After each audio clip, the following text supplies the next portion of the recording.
Hello, and welcome back to Misty Island for the final episode. So, last time we saw Krudius and the gang.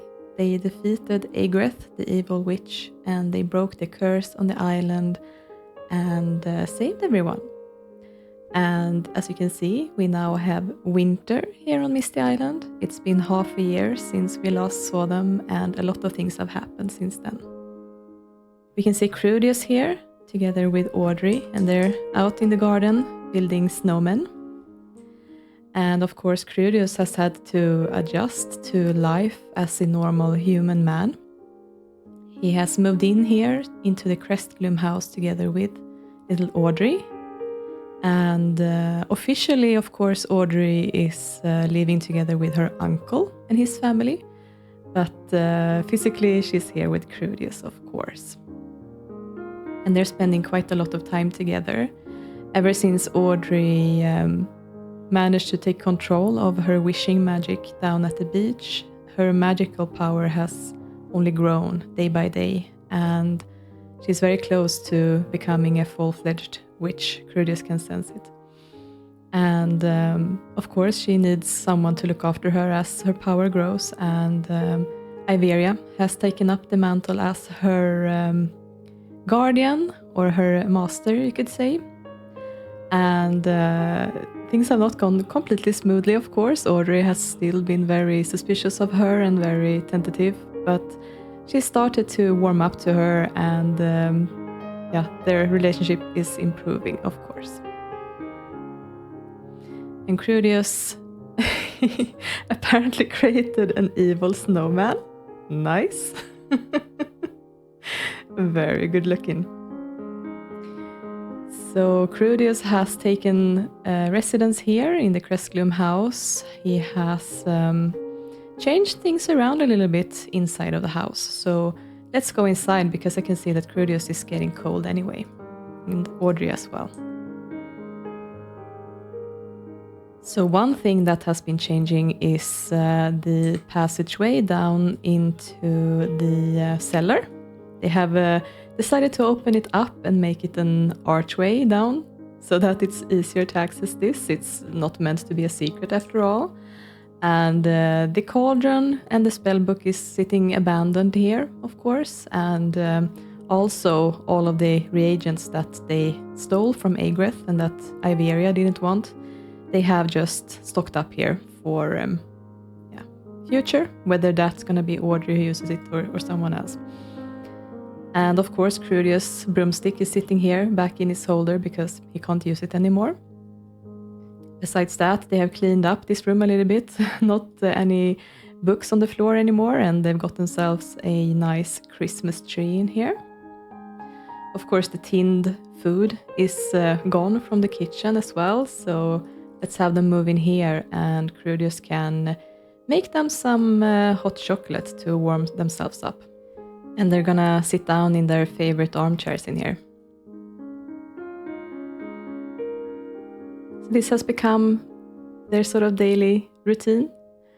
Sitting down together in these chairs, whether that's reading together or if Krudius is reading to Audrey, and maybe drink something warm, sit in front of the fireplace, discuss different topics, and of course Krudius has a lot of interesting stories to tell little Audrey as well.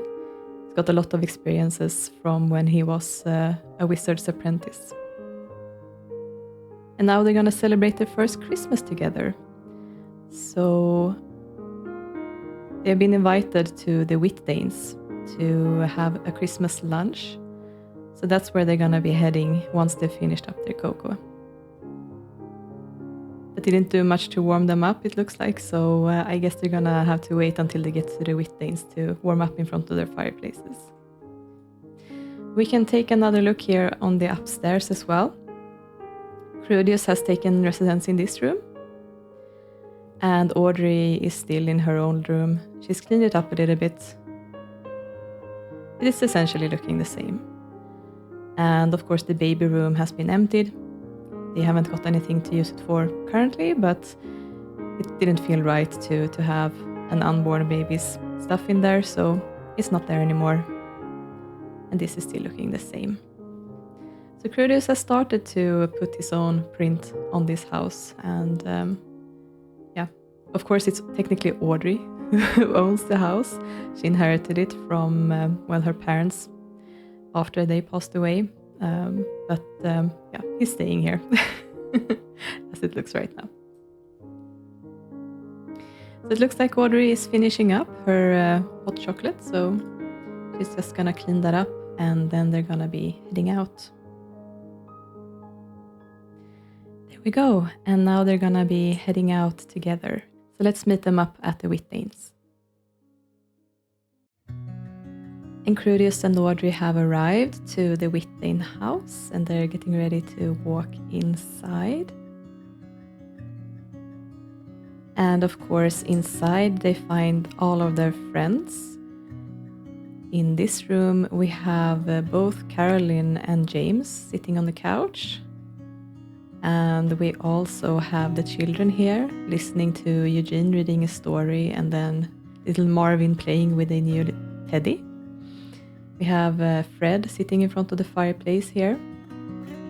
And in the kitchen, we have Ivia talking to Bob, and also Roger talking to Norma. And of course, Norma has prepared a beautiful Christmas lunch for everyone.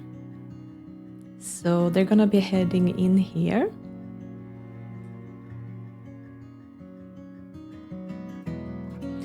And seeing that everyone has arrived, Norma is gonna start by giving Krudius a warm hug,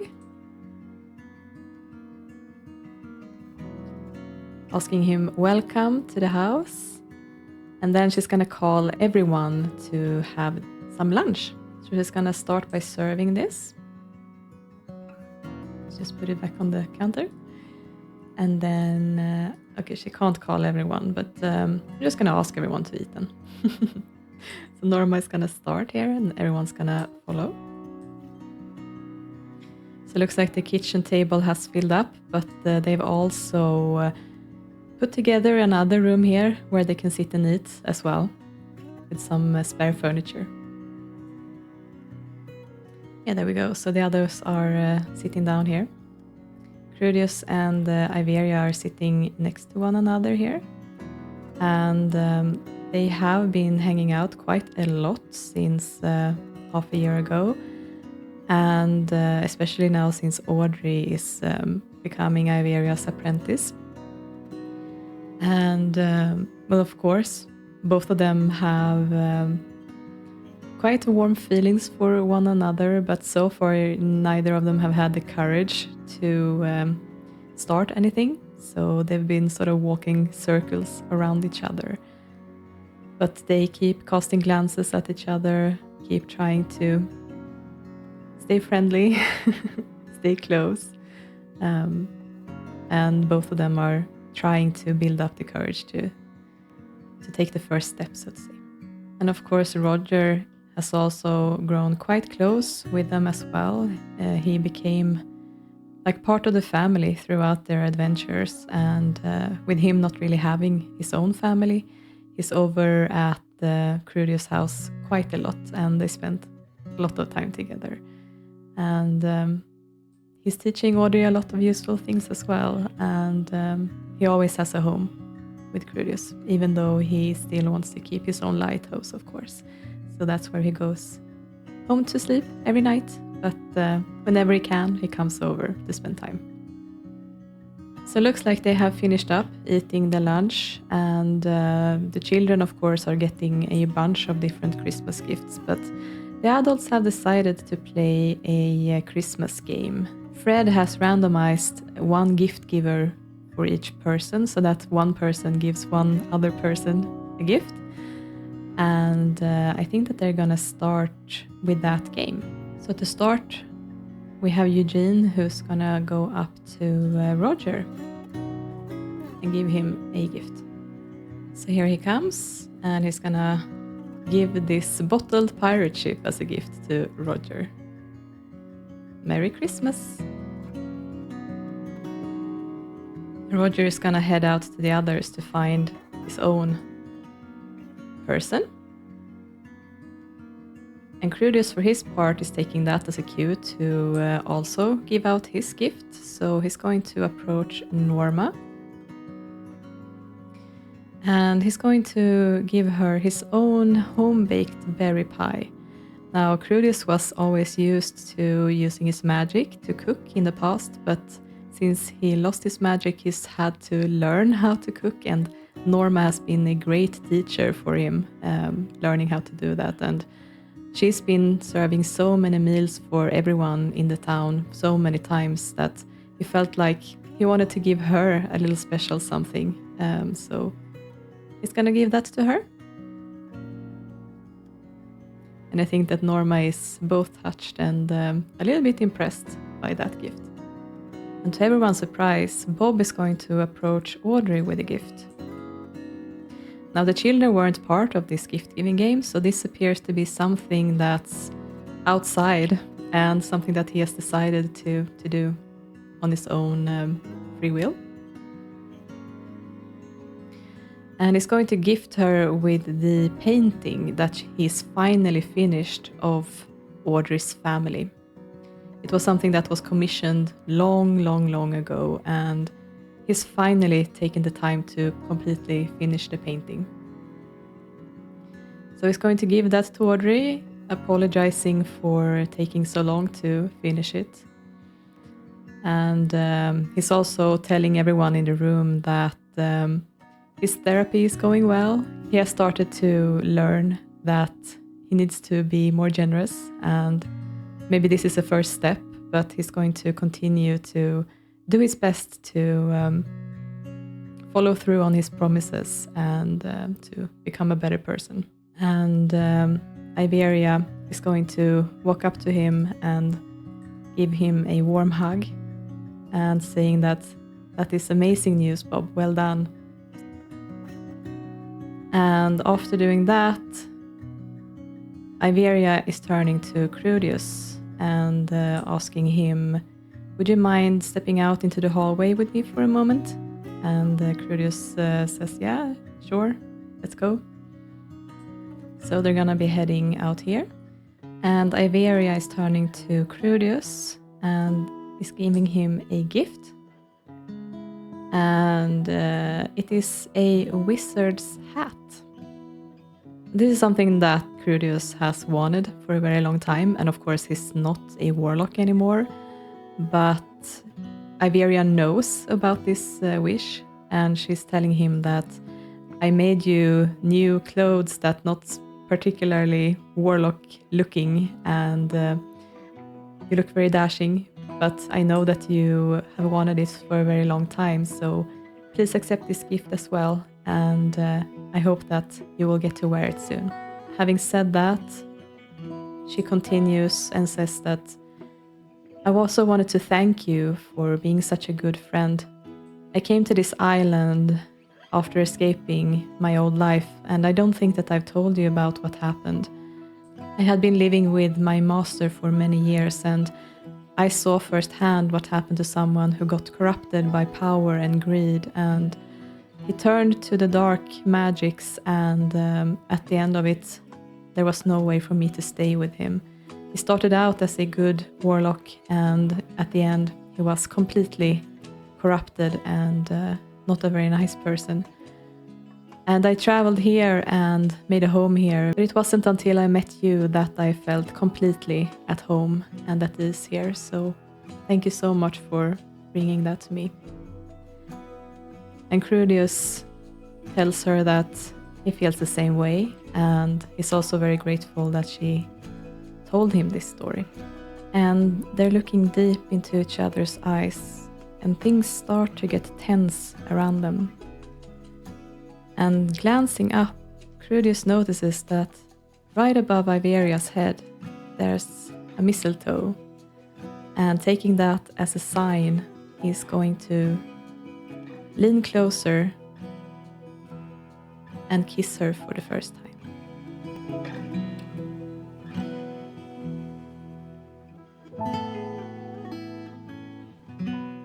And they've shared their first kiss, and they are understanding each other finally, And they are stuck kind of staring into each other's eyes, and that would have probably gone on for quite a while if not for Audrey walking into the room and demanding to be brought home. She wants to get her presents. So Krudius is gonna go and say goodbye to everyone, and they're gonna be heading back home.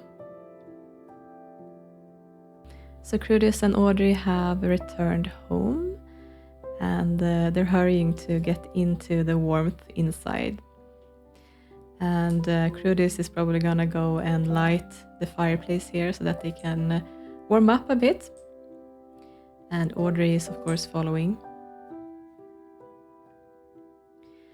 And she is telling him about the gift, and he is encouraging her that they should be hanging it up at once on the wall. And she's gonna ask him, you know, where can we put it? And Krudius is asking, where do you want to put it? And Audrey says she's not sure. And Krudius suggests that maybe on top of the staircase is a good spot for it. That wall is pretty empty. And Audrey says that's a good idea and decides to run upstairs. And Krudius is gonna follow her in a much calmer pace. And Audrey excitedly points to the wall where she wants to hang the paintings, so they're gonna go ahead and try it. And there it is. The painting is in a good spot in the home where it was intended. And even though it's only Audrey left alive now from these people, the memories are still there, and even though there's quite a few dark ones associated to Agreth, there was a time when she was a loving and doting mother and just a brilliant woman before she was corrupted by the dark magic. So she's gonna hang there on the wall together with her family. And that was everything she wanted in the end. So Krudius is gonna go to Audrey and give her her Christmas gift. And he is giving her a witch's broomstick. And he's telling her that this is something that you have to be very, very careful with. You have enough magic now to use it probably, but I don't want to see you doing any weird stunts. You have to stay low to the ground at all times and only do what Ivia is telling you to do. And Audrey is promising to do just that. She's going to give him a hug and thank him for the thoughtful gift. And she's telling him that it's her turn to share a gift, and she leads him downstairs. But before they can go to wherever the gift is, there's a knock on the door, a very heavy knock, and it seems like the entire house is shaking from it. And Krudius turns towards the door and hesitates. He almost doesn't want to open it. He can feel that there's something powerful and something dangerous outside. But he puts on a brave face and opens the door anyway. And in walks the last person that Krudius thought that he would see again.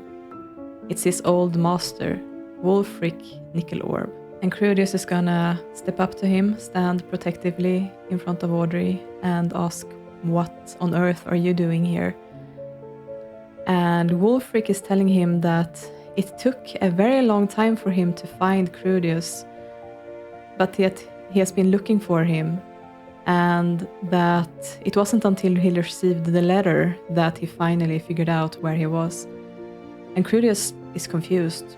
What letter?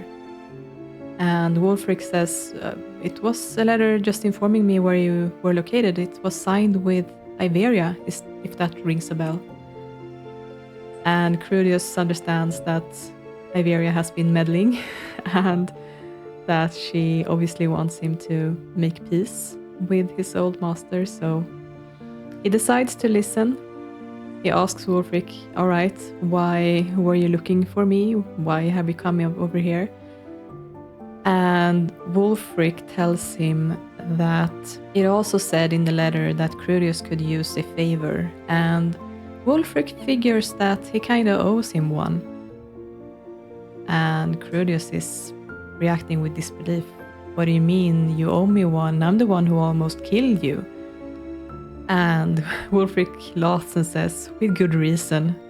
He doesn't appear to be upset at all. He appears to be feeling guilty about his part in it all, and he has trouble meeting eyes with Krudius. So Wulfric is going to give his favor to Krudius, and he's gonna take out his wand, and he's gonna ready himself to cast a spell. And Krudius is apprehensive and confused, but he can feel his body start to transform. And as he comes out of the transformation, he can recognize his old powers are back. He is once more a warlock. And having done that, Wulfric kind of nods his head and moves to leave the house. But Krudius stops him, and he says, never mind the reasons. At least please accept my sincere apology. What I did to you was inexcusable. And Wulfric says, I will accept your apology if you accept mine as well. And even though they aren't quite friends, even though they are not feeling like family, at least there's peace between the two of them now. And finally Wulfric meets eyes with Krudius and smiles. And Krudius smiles back at him and says, all is forgiven. And Wulfric answers, Merry Christmas to that. And he turns to leave, for real this time. And as Krudius and Audrey watch Wulfric leave, Krudius walks up to her and asks, so, what did you want to give me? And she tells him, let's go into the dining room. And they're coming in here, and Krudius can see that there's a piece of paper on the dining table. So he's gonna walk up to this and ask Audrey, well, what is this? Is this my Christmas gift? But Audrey doesn't say anything and just allows him to take a closer look at the piece of paper and read what it says. And after a while, Krudius' expression blanks out, and he shakily asks, who put you up to this? And Audrey says, no one did, but Roger helped me with the paperwork. And carefully, barely daring to breathe, she quietly asks, do you accept? And Krudius says, do I want to adopt you, you mean? And Audrey can't get out a sound, so she only nods. And Krudius turns to her and wraps her in a warm embrace and tells her, of course I do. I couldn't ask for a better daughter. And they hold each other for a long time, basking in the warmth and realizing that even though they both lost family, they found a new one together. And together they will never be alone again. And straightening from the hug, Krudius realizes how far he's come from where he started. He's made so many new friends here, people like him, whereas in the past no one ever did. He's found family, he's found love, and is also reconciled with his old master. And when he landed here, crash landing in the middle of a forest, he had a reputation that was at rock bottom. But now, with warmth in his heart, he knows that that is all resolved. And he has many friends here on the island. And people are not afraid of him anymore. And with that, we're gonna leave Krudius and Audrey to keep celebrating their first Christmas together in peace. And it's time for us to leave the island. And that concludes the story about Krudius Loneblight on Misty Island. That's not so misty anymore. And I want to thank everyone who's been following along this story, who's been liking the videos, and who has been commenting. You really brightened up all of my days this December. And I hope that all of you will have a wonderful holiday season, Christmas if you celebrate that. A very Merry Christmas to everyone. Take care. Bye.